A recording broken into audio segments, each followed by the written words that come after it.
Espero que esteja bem. Esse primeiro recado é só para deixar claro para todos e todas que estão nos assistindo que as aulas aqui presentes são dos nossos cursos do IFMG Campus Avançado Pinuí. Qualquer uso indevido da imagem pode ser alvo de questionamento judicial. Então, dessa forma, assista, não tem problema algum em assistir, em aprender e compartilhar o conhecimento.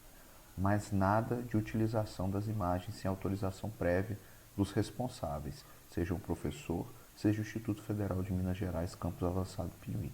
Beleza? A gente se vê ao longo desse curso e espero que seja proveitoso para todo mundo. Olá, saudações a todos e todas. Estamos aqui para a nossa última aula, né, para falar sobre geotecnia ambiental, remediação de áreas contaminadas, né, os slides originais da professora Maria Eugênia Boscov, né, e aqui a gente vai começar o nosso debate. O que é uma área contaminada?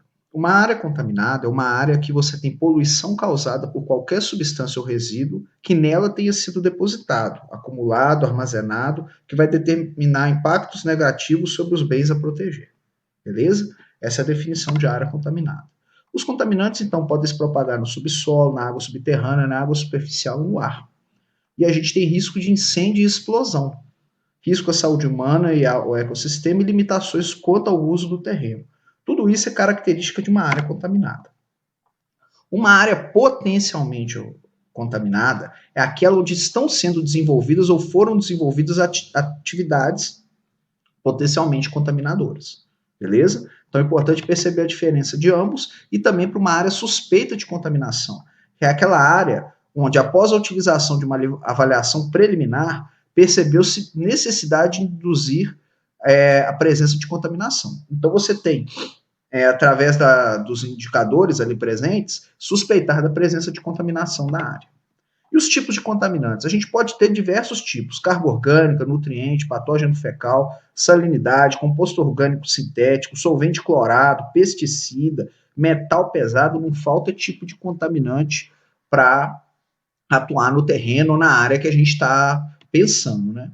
Mas a gente vai acabar tendo mais atenção para os principais poluentes, né? Metais pesados, elementos radioativos, cloro, enxofre, entre outros compostos, né?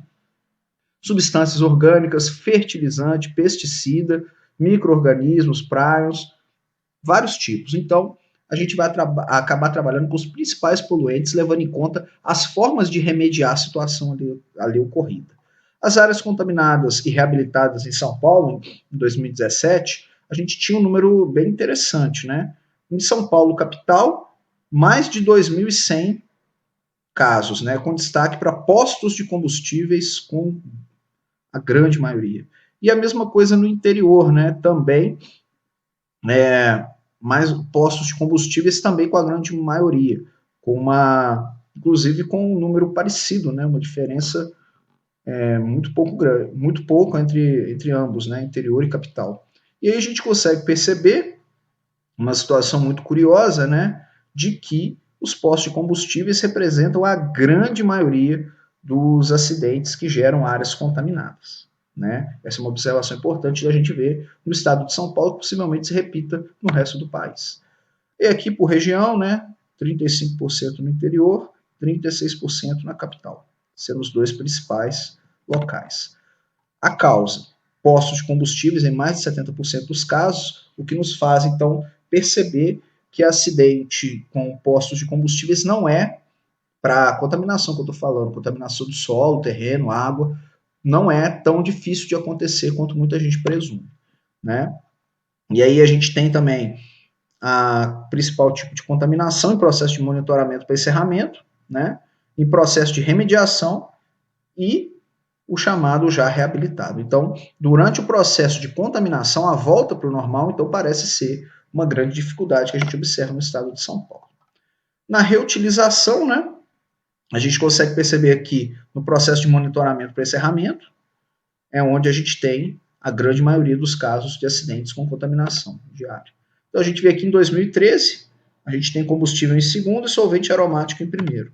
E em 2018, solvente aromático perdeu a posição de primeiro para combustíveis, ajudando a explicar por que a gente percebe tanta contaminação em área de posto de gasolina.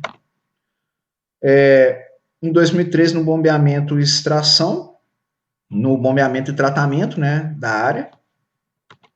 E em 2018, a gente tem um bombeamento e tratamento da área em segundo, perdendo para a extração multifásica, que são os principais casos de utilização para tratamento dessas áreas degradadas ou em estado de degradação.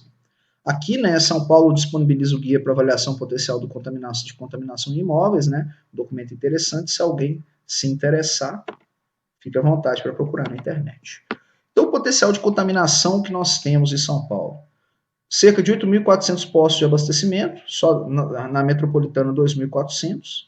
160 mil indústrias licenciadas, sendo que 10% delas são potencialmente poluidoras, mais de 16 mil áreas possíveis.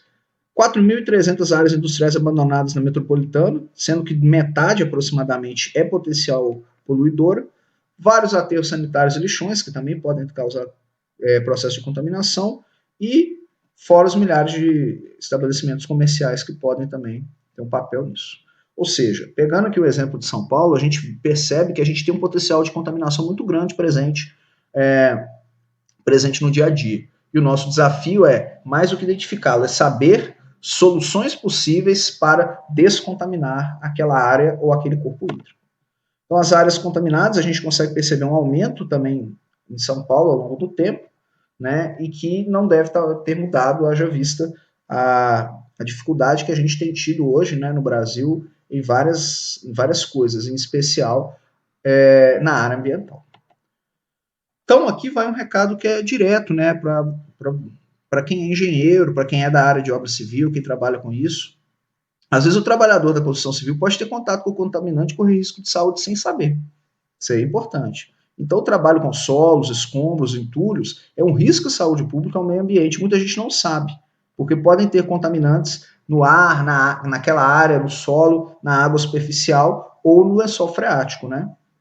Então, também, escombros e entulhos, que podem estar contaminados e bota fora, pode caracterizar um crime ambiental se perceber que ele, além do bota fora ser um crime ambiental, também pelo fato dele estar com capacidade poluidora. Então, você pode ter uma percepção de 2 crimes ambientais acontecendo, né?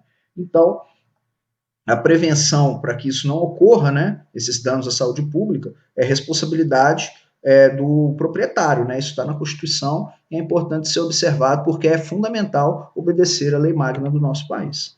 Então, o gerenciamento de áreas contaminadas, né? Você tem aqui as áreas possíveis, né? Essa aqui é a área com potencial de contaminação, área suspeita de contaminação, área contaminada sob investigação, área contaminada, né? Entre outros, né? A gente tem também a área em processo de reabilitação. Então, você vê aqui o processo de identificação. Você define a região de interesse, identifica se essa área tem potencial de contaminação. Se ela tiver, ela vai para a avaliação preliminar, né? Se não tiver, segue a vida. E se já for uma área suspeita de contaminação, já começa a investigação confirmatória. Se a investigação confirmatória der positivo, é uma área, portanto, contaminada sob investigação. E aí começa o processo de reabilitação, né?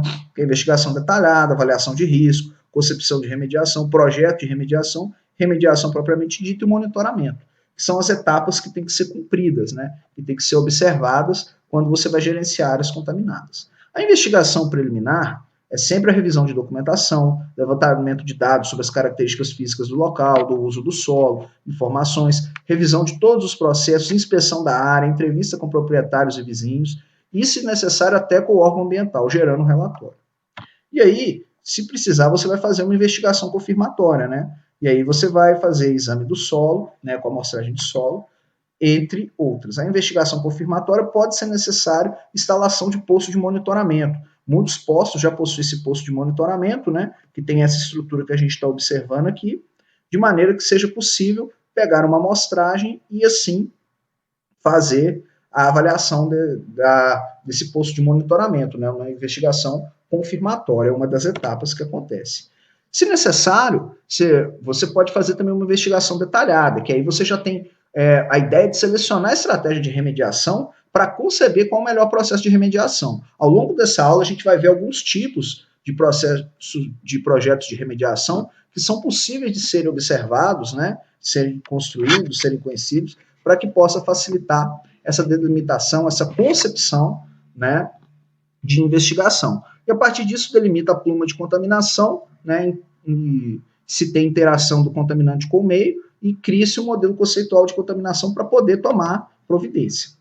A remediação de aquíferos trata primeiro da fonte de contaminação e da pluma de contaminante. É o primeiro e o principal que nós vamos trabalhar ao longo da aula. Então, na remediação, o que você vai buscar? Corrigir problemas pré-existentes e tentar corrigir o problema que está acontecendo. Muitas vezes você vai ter certeza sobre a fonte, a causa, né? Mas precisa buscar os riscos potenciais humanos ao meio ambiente para poder ser tomada uma providência, né? E você tem muita tecnologia nova, né, acontecendo e nem todas têm uma eficácia ainda comprovada. Então é importante conhecer alguns tipos de processos de remediação possíveis para que seja possível, no caso de você trabalhar nessa área, ou vir a trabalhar nessa área, saber qual o melhor processo a ser aplicado em uma determinada situação.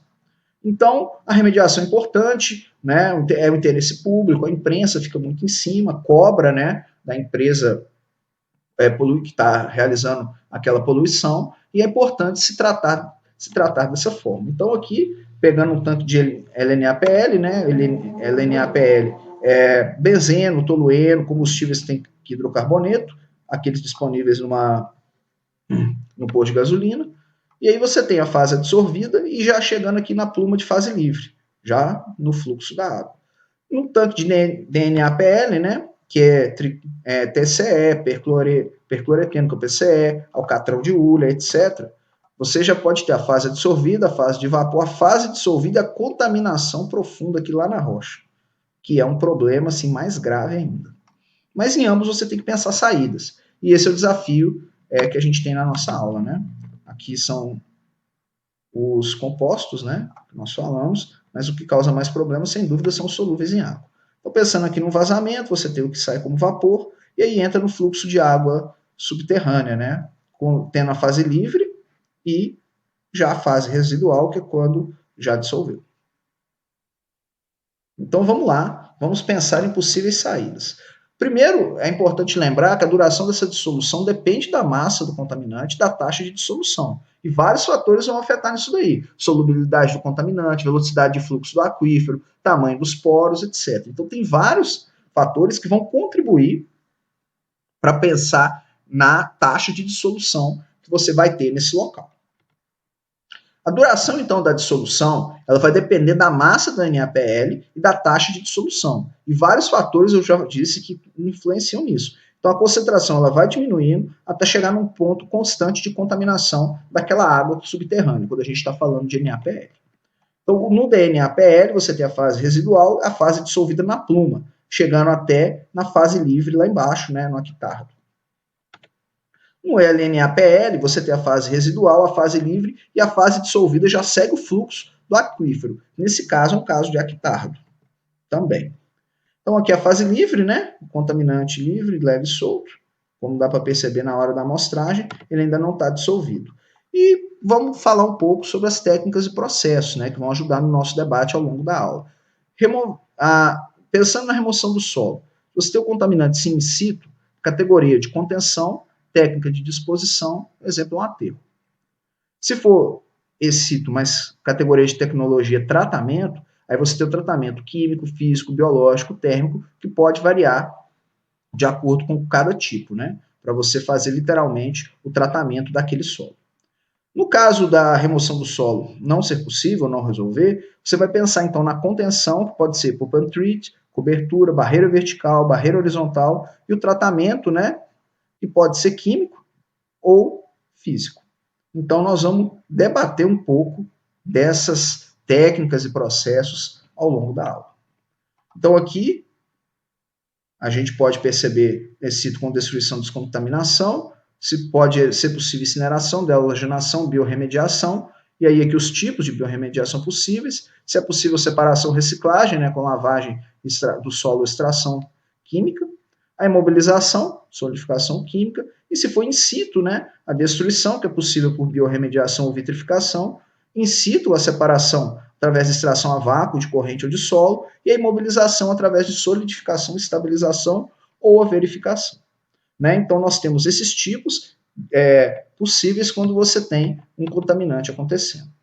Aqui, valores orientadores para solo e água subterrânea propostos para São Paulo, que aí compara com essa tabela, né, para saber se está com alguma contaminação. Lembrando que a concentração de uma substância no solo e na água subterrânea, que vai provocar risco à saúde humana, leva em conta a exposição genérica, né? O cenário de exposição genérico, e aí você vai comparar com esses dados aqui no caso de São Paulo, todos os locais que possuem uma legislação mais pesada, né, você tem exemplos que mostram que você pode comparar, então, com a literatura, o que você está achando na hora do exame de contaminação do solo ou da água do corpo da região possivelmente contaminada.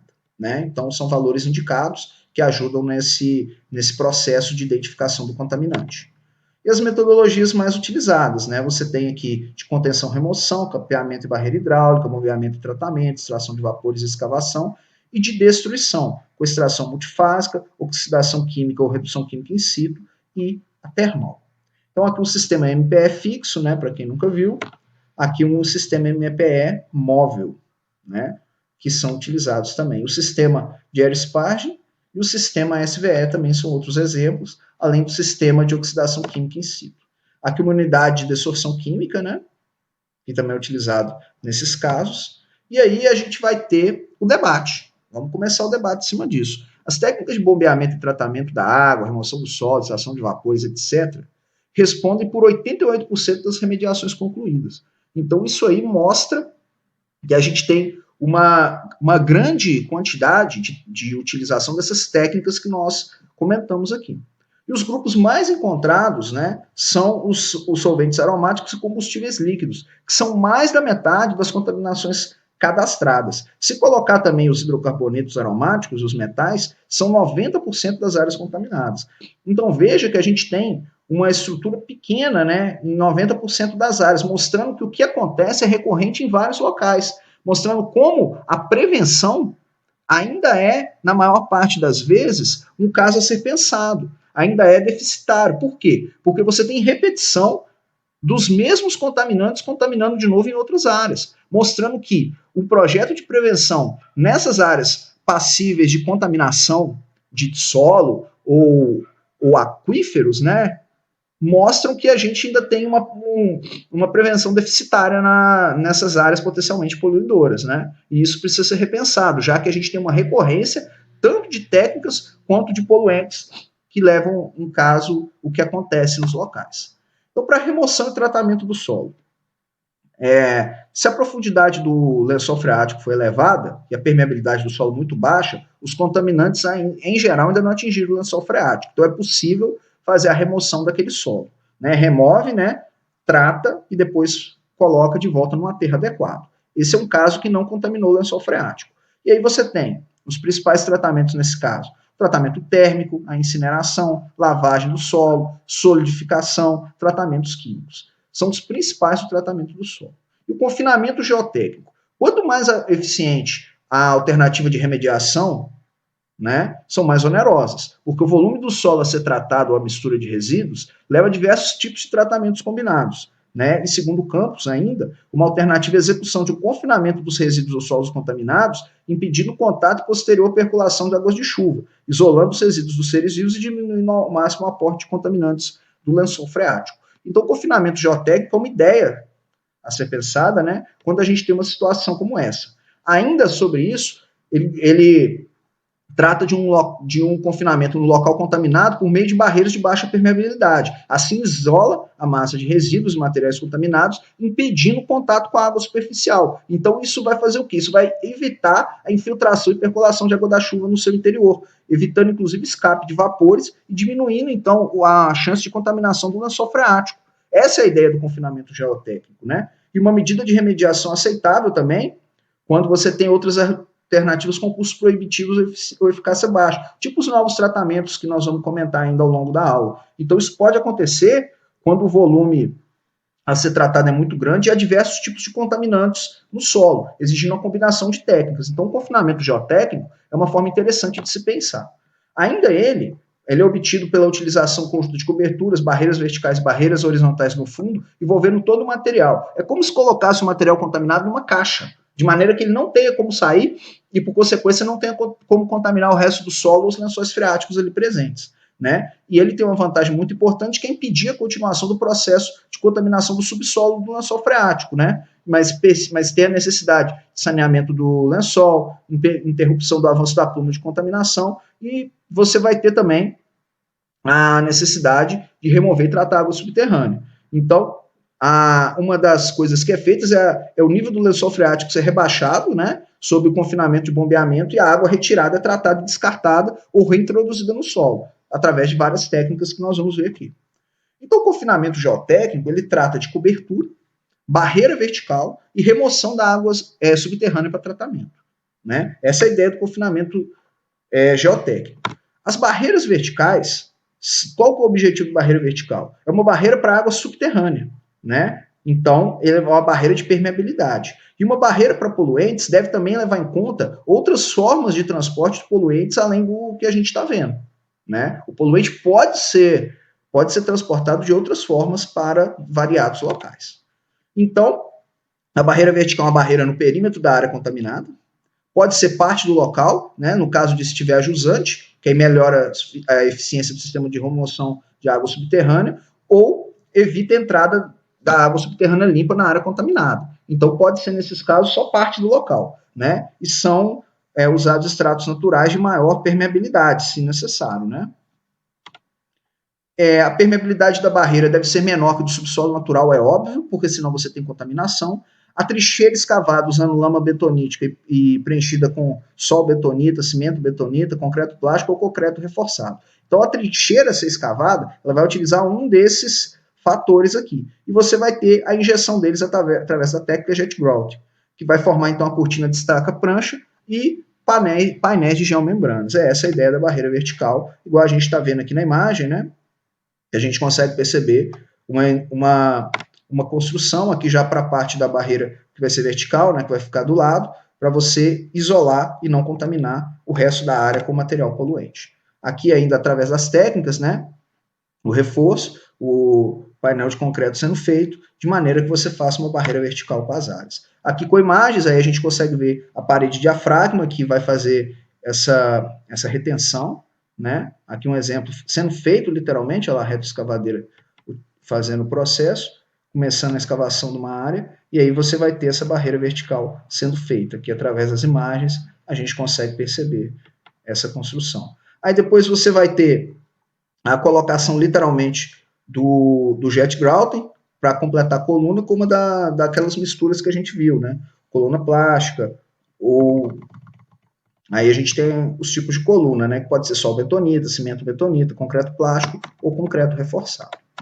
E aí a gente tem, então, como eles vão ficar, né? Aqui sendo feito o processo, aqui a colocação, e aí você tem a barreira vertical sendo feita. Essas barreiras verticais, é importante a gente destacar que o tipo de material da barreira é feito considerando a profundidade e o comprimento da parede, né? Tem que estar no limite superior ao aceitável para a permeabilidade, senão não resolve o problema, né? Então, o tipo do solo, as condições da barreira do fundo, a profundidade até o nível da água e o equipamento disponível são fundamentais de serem pensados quando a gente faz a barreira vertical. E a barreira horizontal? Ela vai ser uma barreira horizontal no fundo ou vai ser uma cobertura? E para isso, como que a gente vai fazer? Na barreira horizontal de fundo, ela é utilizada quando o extrato natural de baixa permeabilidade é profundo. E aí os contaminantes, eles são líquidos densos não solúveis em águas, é o DNAPL, que a gente já viu. Que aí vai migrar em sentido descendente pelo subsolo, contaminando até a rocha-mãe. E aí vai dificultar o processo de remediação. Então, a barreira horizontal é para fechar tipo uma caixinha. Fez a vertical, você vai fazer a horizontal. A barreira horizontal no fundo, uma das formas de construção é a superposição de colunas de jet grouting por perfuração direcionada a partir da superfície. Então faz uma profusão, né, um buraco em L, de maneira que você possa fazer esse enchimento. E aí você pode ter também o fraturamento hidráulico, o preenchimento das fraturas com argamassa bombeada, o block displacement e por congelamento do solo. Como que isso se dá? Você tem aqui a barreira vertical e vai fazer a barreira horizontal embaixo. Então você utiliza lá, começa a colocar a substância e vai fazer em forma de R. E aqui no caso, esse caso aqui é uma barreira horizontal do tipo jet grout. E você vai ter esse enchimento aqui dessa forma, essa superposição de cilindros. Aqui pode ser o equipamento de escavação, uma barreira horizontal construída por perfuração direcionada, aí faz toda a perfuração aqui para isolar a área contaminada do fundo, para evitar essa contaminação. E tem o pump and treat, que nesse caso é a aceleração da remoção dos contaminantes do aquífero com a injeção de surfactantes ou co-solventes e complexão de agentes que favorecem a adsorção ou dissolução. Entretanto, o pump and treat ele tem um alto custo e pouca eficiência. Então, é uma técnica difícil de ser utilizada, a não ser que você tenha plumas a grande profundidade, porque aí é um dos únicos processos possíveis. E aí, nesse caso, é utilizado, inclusive, geralmente com outras técnicas, de maneira a contribuir para que ele tenha uma maior eficiência. Nesse caso, a gente tem a barreira também hidráulica, né, que é a contaminação do lençol freático por substâncias solúveis em água. Então, você vai ter que fazer uma barreira lá no lençol, porque já chegou nele, com a formação de pluma de contaminação dissolvida. Então, veja, que até então a gente estava falando da contaminação do solo, não tinha chegado na barreira hidráulica.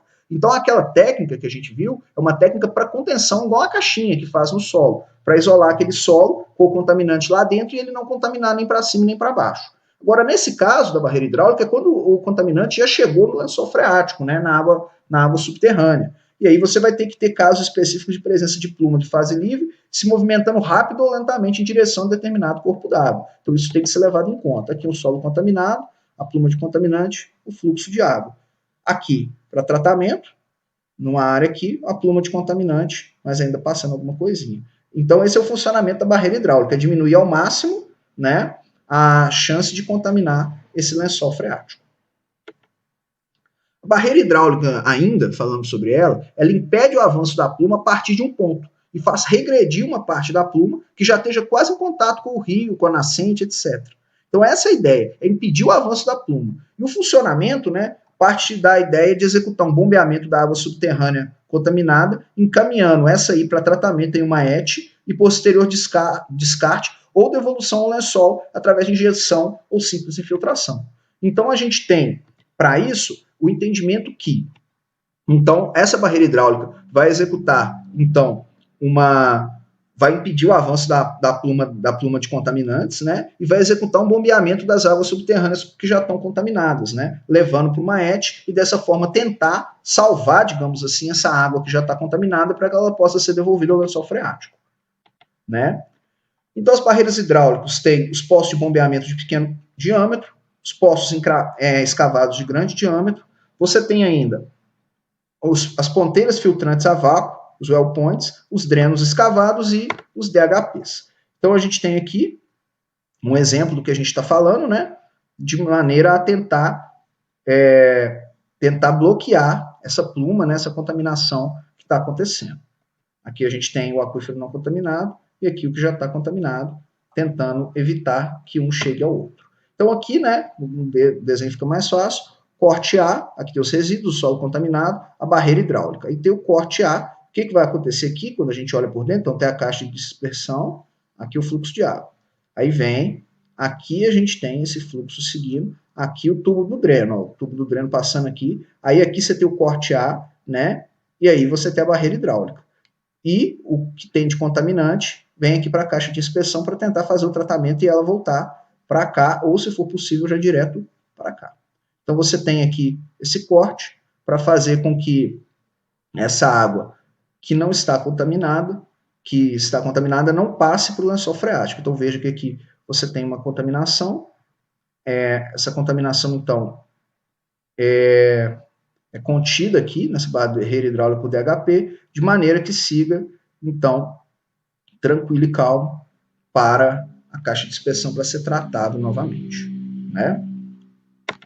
Então aqui, né, por dentro, né, como a gente vai ter esse processo, né, com poço de bombeamento com bomba externa e com bomba imersa, né? E essas bombas levam a água, digamos assim, para o local adequado para tratamento ou então faz, juntamente com aquela barreira, impede a contaminação do resto do lençol freático por onde já está contaminado.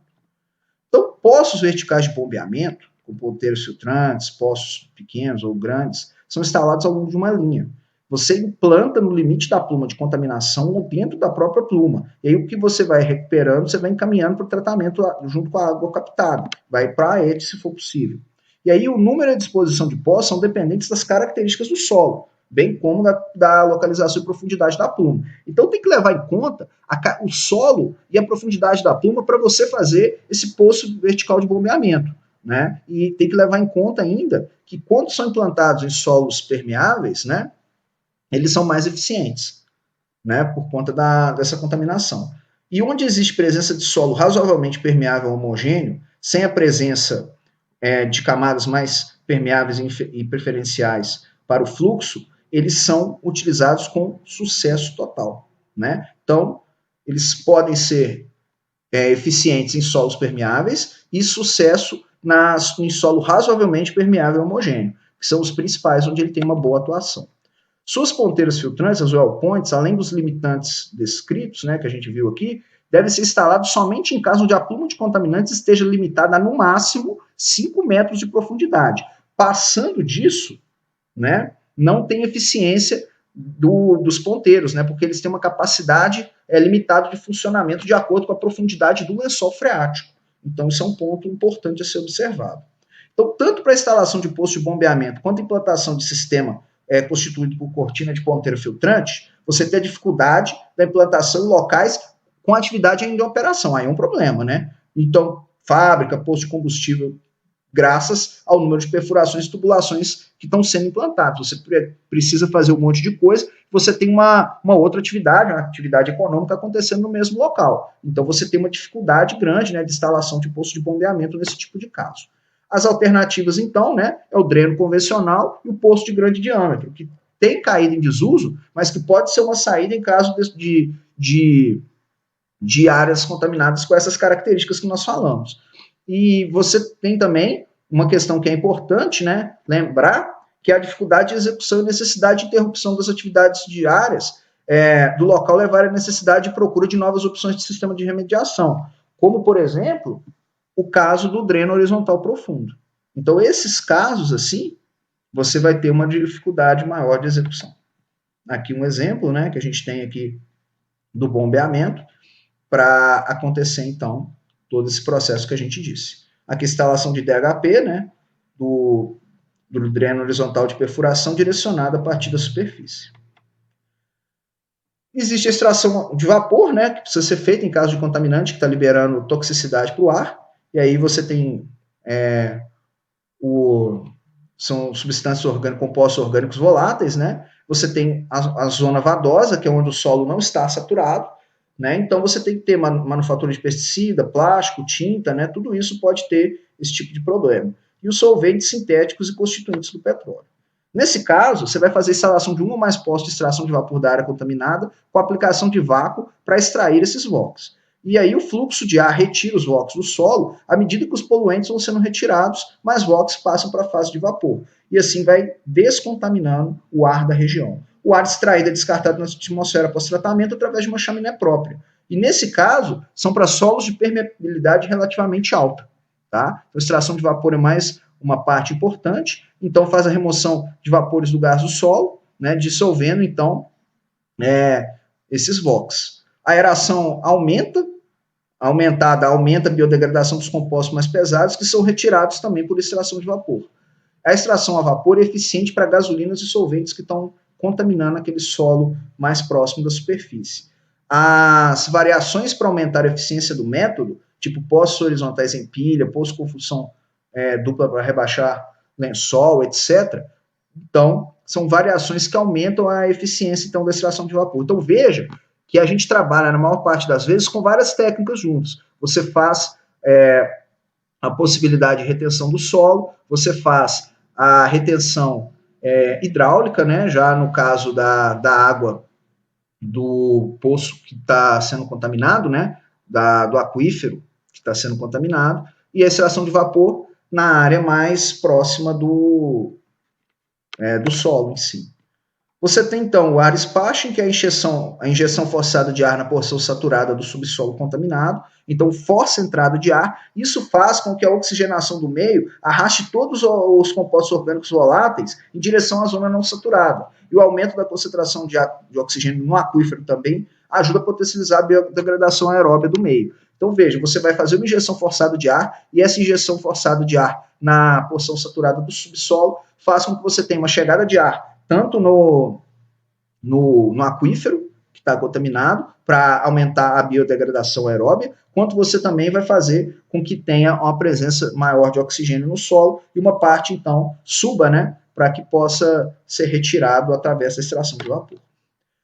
A extração de vapor, então, você tem o MPE, né, que é a aplicação de alto vácuo com simultânea extração de vapores da zona não saturada. Então, sai da fase dissolvida no lençol e da fase livre de contaminantes que fica sobrenadante ao lençol freático, né? E uma bomba no tanque produz vácuo e pela tubulação atinge os postos de extração extraindo simultaneamente líquido e vapor. Então, o MPE, que é a Multiphase Extraction, é muito útil, muito importante. E os líquidos, então, vão para uma caixa separadora e o vapor é encaminhado à chaminé para tratamento e descarte na atmosfera. A água é rejetada no solo, após esfriar, ajustar o pH, separando do óleo e coletando esses poluentes em tambores adequados.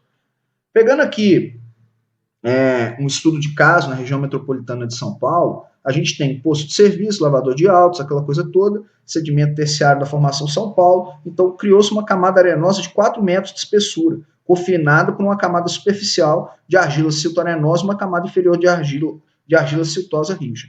Então a gente teve a 7 metros de profundidade, né, 17 sondagens para coleta de 42 amostras de solo. Isso levou a 17 postos de monitoramento com coleta de 17 amostras de água subterrânea, identificando esses aqui. Os compostos orgânicos voláteis em concentração com alto risco de explosividade na área dos antigos tanques ficaram confinados na parte não saturada de camada arenosa. Então, tudo isso aqui foi identificado sem formar camada livre sobrenadante. Então, aqui, ó, nós falamos. Então, esse aqui é o perfil geológico típico daquela área, né? Então, aqui o aterro, solo da formação São Paulo, né? Que a gente tem aqui a argila silto-arenosa, aqui a gente tem areia fina e grossa, e por último, a argila siltosa. Então a gente tem essa contaminação, aí tem o tanque, aí vem aqui, já está abaixo do aterro, né? Então na camada argilosa, você tem uma contaminação aqui na camada arenosa, né? E você tem fase sorvida e fase dissolvida, né? Que é a grande questão. E aí, fazendo análise, então, do perfil do solo, né? De cada uma das amostras, você chegou à estrutura, então, de cada um dos contaminantes. E aí, o que foi feito? Posto de extração por fluxo de ar, aqui sai no ar atmosférico, aqui a bomba, o sistema de tratamento de vapores e o descarte da atmosfera. Aqui já tudo na fase dissolvida. Então, fazendo essa retirada aqui com a busca de trazer para o sistema de tratamento aqui de vapores e, por consequência, diminuindo a fase dissolvida na água. Aqui, a alocação esquemática dos postos de extração e ventilação, de modo que conseguisse entender por dentro, né, o perfil típico da instalação do posto de extração de ventilação, aqui com a sua estrutura interna, que a gente consegue perceber na imagem, de maneira que a gente consegue fazer a concentração do VOC na área, né, chegando então à conclusão de que você consegue fazer uma descontaminação, diminuição dos poluentes através dessa técnica, que foi uma situação de um estudo de caso visto aqui. Esse equipamento portátil aqui, né, é um detector com sensor de fotoionização e oxidação catalítica. Então, ele joga um papel importante para a identificação de concentração de vapor inflamável. E aqui, a gente tem aqui um detector, né, um equipamento portátil, filtro externo, tudo isso para a sonda de amostragem. Então, a gente consegue, né, aqui um exemplo, né, do gás alert micro, que é utilizado com sucesso para a identificação dessas toxicidades. E aqui, né, a condição inicial e aqui a condição depois de um tempo, a condição final, mostrando realmente a diminuição dos contaminantes naquele local. E aqui a mesma coisa, a condição inicial e a condição final. Então, a gente tem aqui o mapa do VOC e aqui do Léo, mostrando como é possível. Beleza? Bom, temos também as barreiras reativas. princípio de funcionamento de uma barreira reativa é simples. O material reativo permeável é colocado dentro do aquífero para atravessar a água contaminada, que se move do gradiente natural. Os processos físico-químicos ocorrem dentro de uma barreira que leva à degradação, imobilização ou adsorção do contaminante. Aqui o contaminante, aqui a pluma parando na barreira reativa. Certinho? A barreira reativa tem o tratamento passivo in situ dos contaminantes, né? E a barreira permeável do reator no caminho da pluma, à medida que a água percola através do reator, os contaminantes vão sendo degradados. E a degradação pode envolver processo físico, químico ou biológico, como a gente consegue perceber aqui. Aqui, mais uma vez, uma planta, né, o fluxo, a fonte, a pluma contaminada, o reator químico ou biológico, para que a pluma fique descontaminada.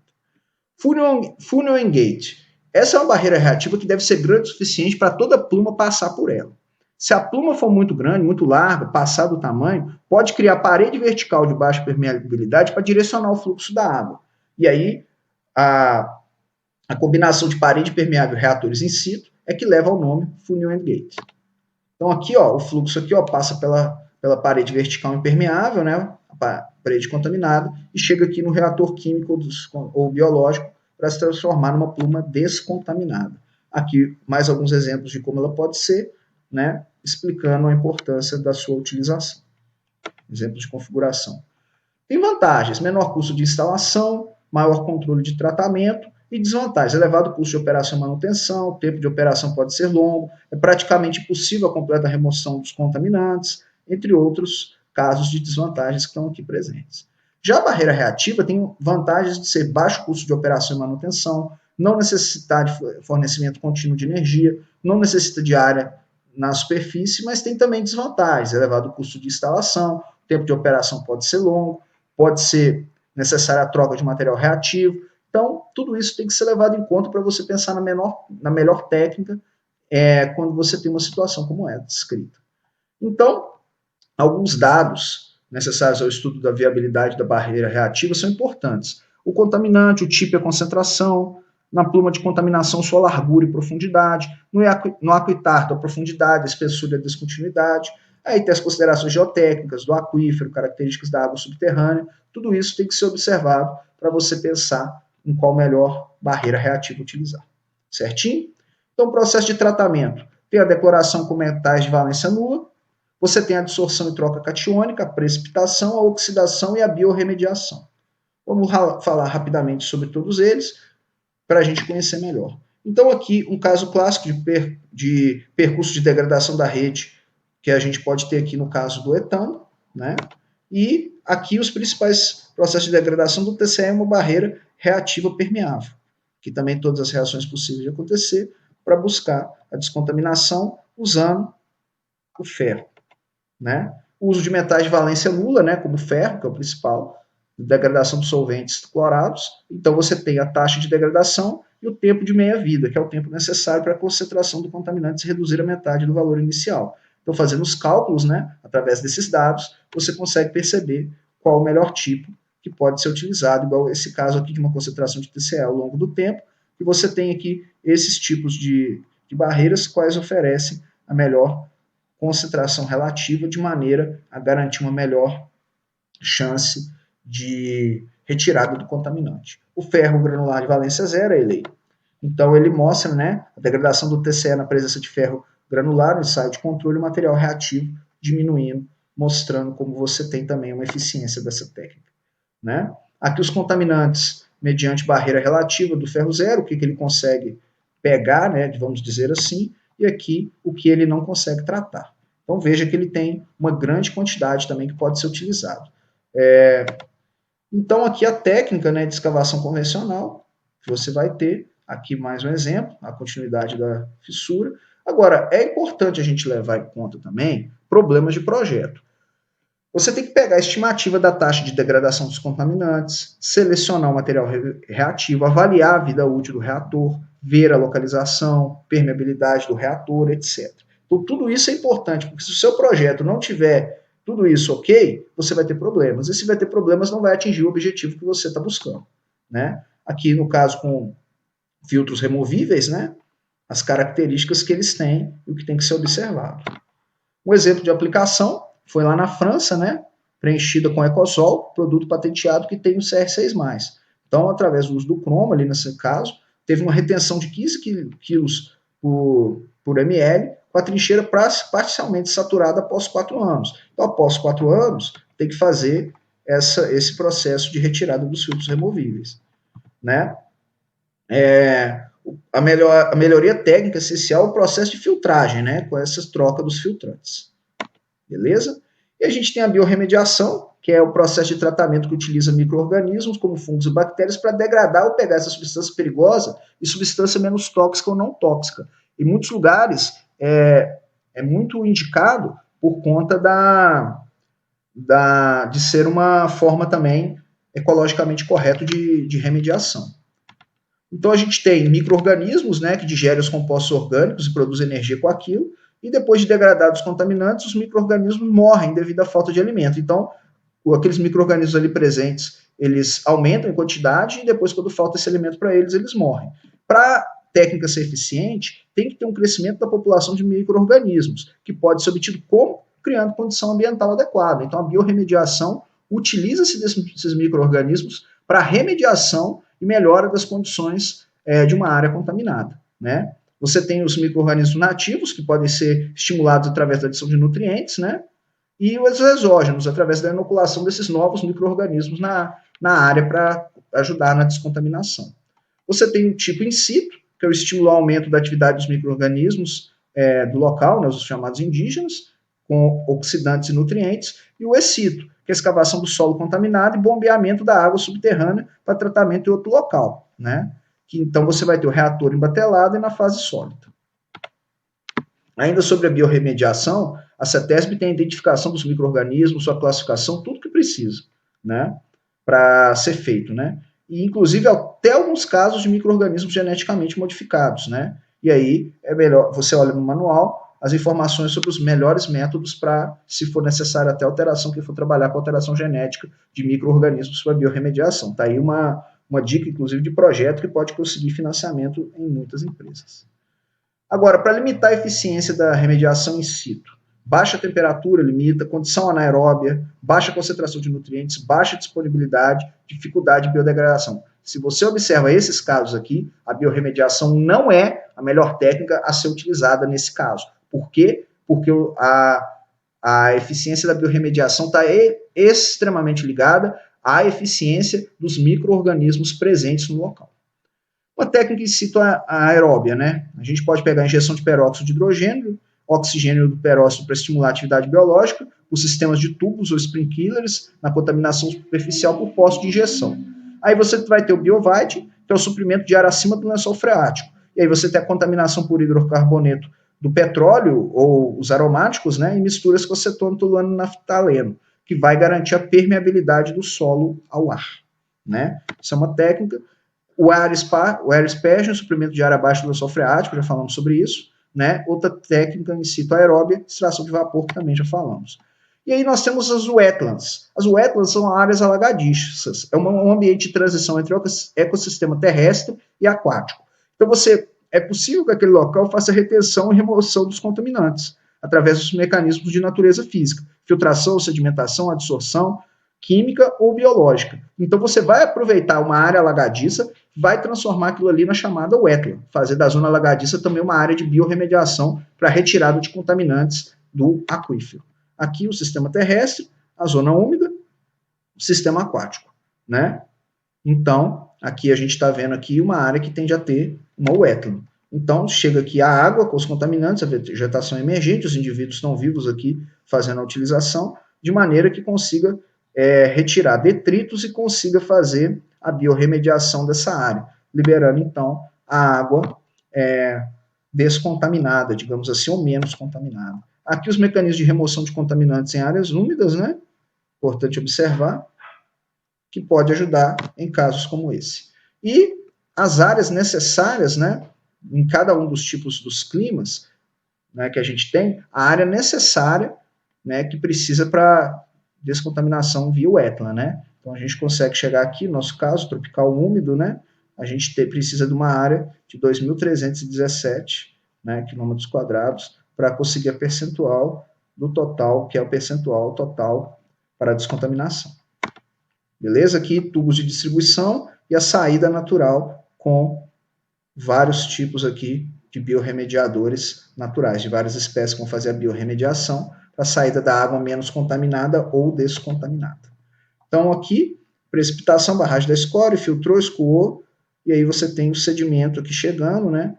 E você tem o étano literalmente acontecendo com as plantinhas adequadas, fazendo a retirada dos contaminantes, como é possível ver no gráfico. Processos, então, reativos usados no tratamento in situ, injeção de ar, bioreator in situ, decloração abiótica com metais de valência nula, adsorção e troca iônica, precipitação e oxidação química. A injeção de ar é indicada para composto orgânico volátil, né? Quanto maior a constante de Henry para o contaminante, maior a eficiência do processo, e você tem o sistema de injeção de ar e o outro para coleta de vapores. Né? E é bom fazer uma taxa de injeção de ar otimizando para ter a eficiência requerida, sendo às vezes necessário o tratamento dos vapores coletados para que esses vapores sejam retirados dos contaminantes e depois seja liberado para a atmosfera o ar limpo. E os bioreatores in situ, que são indicados para contaminantes biodegradáveis em condições aeróbias ou anaeróbias, né? Depende do volume do reator, o crescimento da biomassa pode diminuir a permeabilidade, então tem que ficar de olho nisso, né? E geralmente são inoculados micro-organismos do próprio aquífero, facilitando sua aclimatação e sobrevivência. E para tratamento aeróbio é feita a injeção de oxigênio. Anaeróbio, a remoção do oxigênio dissolvido e outros aceptores de elétrons da água antes da entrada do reator. Então a gente tem os dois tipos de bioreatores também, beleza? Uma aula um pouco longa, né? Mas que eu creio seja de bastante utilidade para todos e todas que estão cursando o nosso curso de recuperação de áreas degradadas. Belezinha? Qualquer dúvida, é só entrar em contato. Tchau, tchau.